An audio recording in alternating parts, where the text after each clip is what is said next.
Out Against Mental Illness. Hello everyone.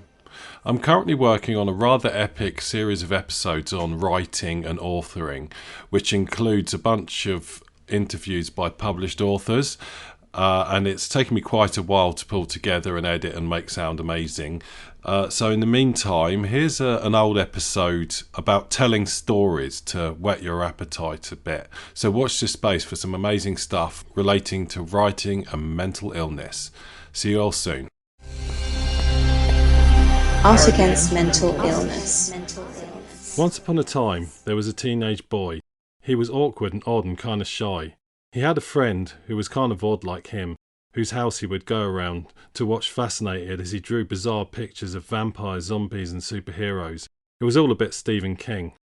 Anyway, the boy was enthralled. He wanted to do the same. He also wanted to make stuff like the stuff he saw around him, like posters, all that sci-fi stuff that was everywhere in the early 1980s, by illustrators such as Drew Struzan, who did all of that amazing Spielberg stuff, as well as those incredible Iron Maiden album covers by Derek Riggs. He started making his own pictures, initially like his friend, then trying to copy all the other incredible stuff he saw around him. Over the coming years he became very proficient. Eventually he became a man. He wanted to be an artist for a while, but then he wanted to be many things. In his early 20s he met a girl, and they were to have many adventures together, but those adventures got in the way of making art, and it all fell by the wayside. He followed other paths. In his 40s he came back to his art. Again finding pleasure in this, he began to take it increasingly seriously. He eventually started trying to make money from it. He also started a podcast. The end. Well, not quite the end, but the end of that chapter maybe.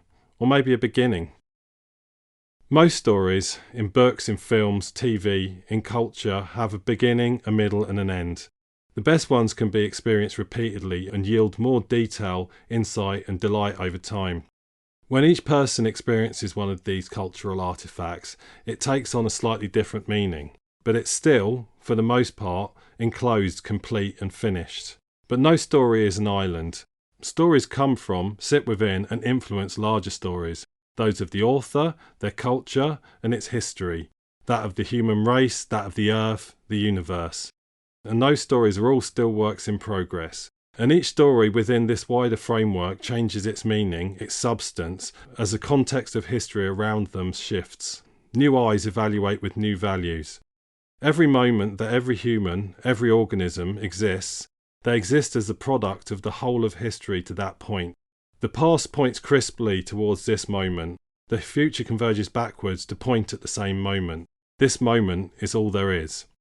Since memory is fallible, and we only have our own perspective to work from, what we know of the past is stories. History is stories, experience is stories, memory is stories. Similarly, we can't meaningfully see into the future, but we can create future moments in the form of plans, in the hopes that they happen, and we can make things. Some of those things might actually be stories, but everything you produce projects forwards to create or contribute to the great web of stories. The best art not only exists within that story, it doesn't simply contribute to that story, it defines it. Think Shakespeare, Da Vinci, Newton, Spielberg. Donald Trump?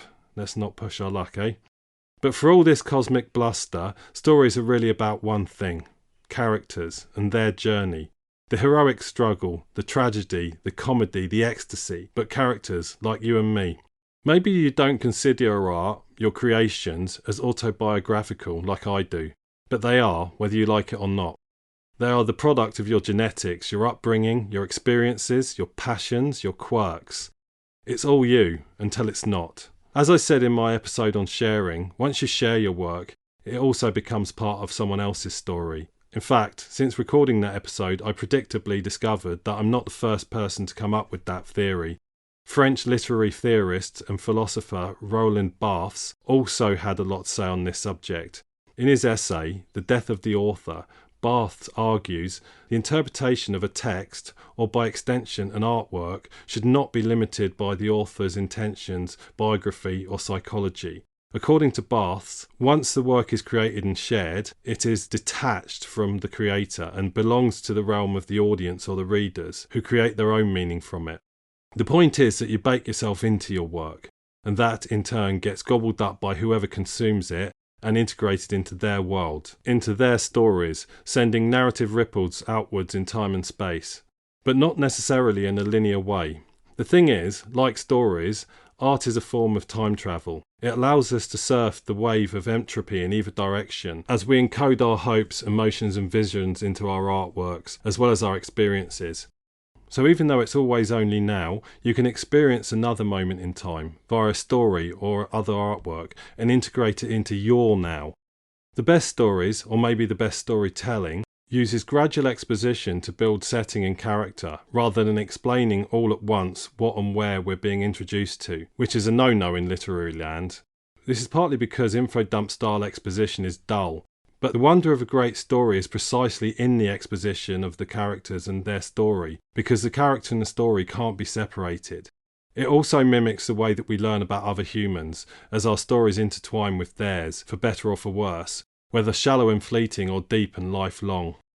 Similarly, as an artist, you choose what of you to expose and when. You control that exposition, the narrative and the pace of the story, and you can, and almost certainly already do, expose your narrative in a non-linear way, drip-feeding it from one work to the next. And as your artistic voice evolves, so does the way that you tell your story, almost as if you're harmonising with your past self, singing the same song but with different complementary voices. Stories can also be exposed in layers, like deconstructing an onion, often starting with a sketch and outline, just the details, and slowly exposing more detail and more depth. And each new exposition reveals details about the story which casts it in a whole new light, a bit like the moment that you discover Luke Skywalker is actually a kid of a Jedi Knight. After you know that, you see everything in a new light. Take the story with which I started this episode. Let's see what happens if I fill in some more details. The boy was afraid of bats, and after his parents were murdered in a dark alleyway, he became a masked vigilante crime fighter. Okay, that's Batman.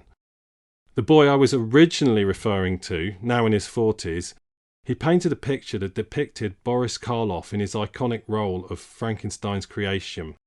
He depicted it in fluorescent day-glow colours. It was one of the earliest pieces he painted after reprising his art hobby. It sort of just poured out of him.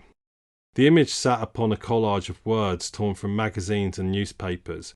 Words such as nerves, label, impulse, broken, obsessive, as well as the torn remnants of the information leaflet for the medication methylphenidate, otherwise known as Ritalin. The symbolism of a man made of random pieces of other human beings clumsily put together resonated with him, since that was how he'd always felt. He titled the painting David, his dad and his son's middle names. Rewind 2 years. The man sits in his car staring blankly at the office of a technology giant, his employer, beset with feelings of dread and utter hopelessness. He had a job that many would be envious of, paying eye-watering sums of money, yet he felt worthless. The idea of getting out of the car and walking into that office filled him with horror, just like it had the day before, and the day before that. Rewind to a few years before that. The man sits by a swimming pool in Crete. His kids splash carelessly before him. His wife dozes contentedly beside him. Everything seems idyllic. He can't understand why he feels so miserable. Rewind to some point in the mid-80s. The boy is writhing in absolute terror as his so-called friends, one holding each of his limbs, suspend him over the storm drain. They told him that the evil zombie Arthur Grimsdyke lived down there, and that he would launch a spear out at the boy and kill him. This was not the first time this had happened, and it wouldn't be the last. Stephen King's novel It hadn't been released yet. It didn't matter to the boy. He was terrified anyway. Fast forward to around 6 months before the Frankenstein piece was created. The man sits in front of his therapist. They are discussing mindful activities that might help calm the man's frenetic brain. The hope is that this will help him with his recurring depression, panic and anxiety. He mentioned that he used to make art, and maybe that would be worth a try. Fast forward 6 years. The man had lost his job a few months earlier and was struggling to find work. He was recovering from the major mental health episode that this had caused. His art had played a major role in his ongoing recovery. His ever-frenetic brain had the idea that maybe he should start a podcast about art as a form of therapy.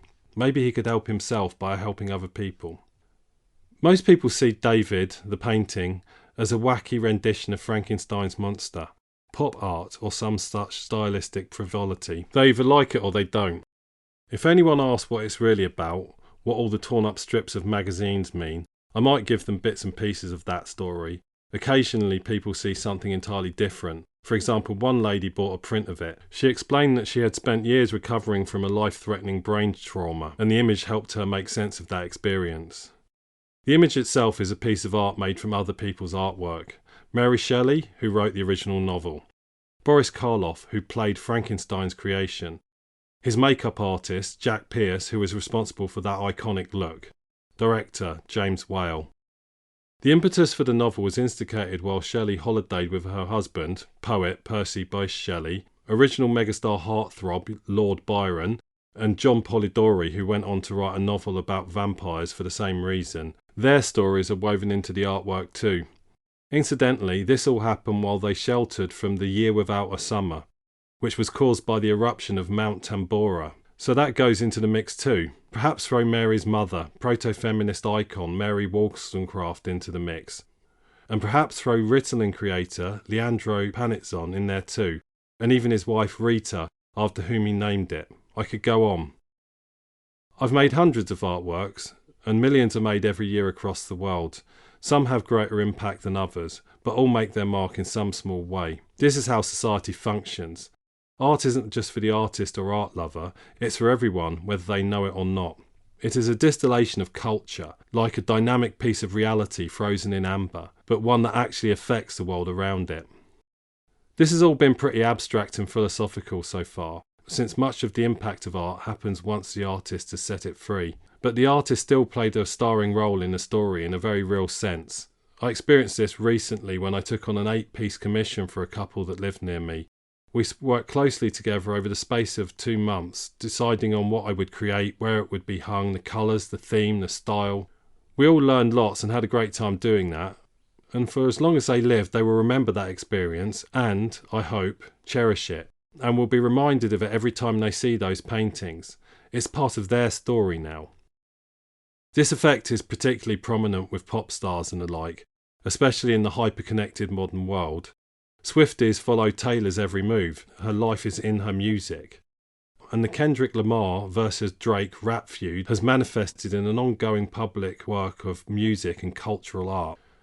The stories of artists, authors and creators aren't the only ones that matter, not by a long way, and many creators make it their business to tell someone else's story. But even then they write some of their own in there, in the facts that they choose to expose, turn of phrase, their levels of reverence or disdain. You tell your story with every word, note or brushstroke, with every breath, with every heartbeat. Keep on telling it. History needs you.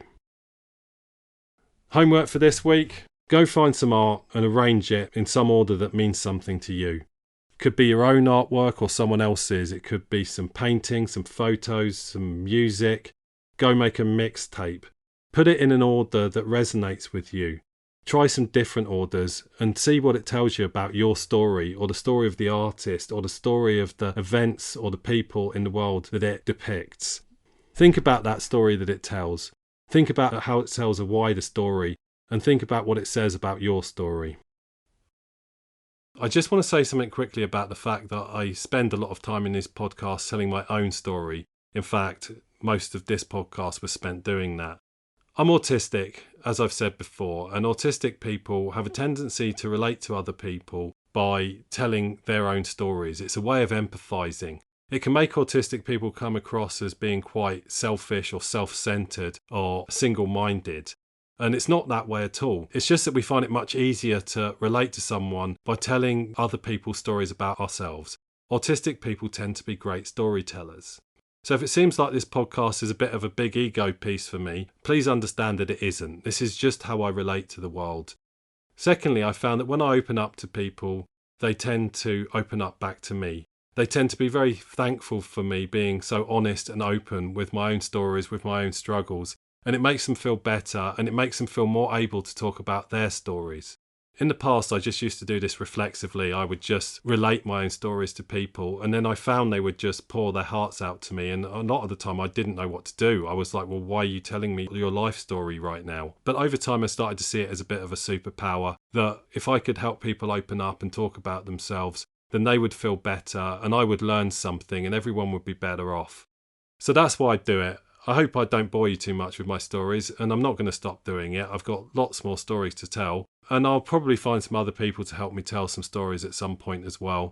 And I hope you find it helpful and valuable, and I hope it helps you tell your story to someone else too. Art Against Mental Illness.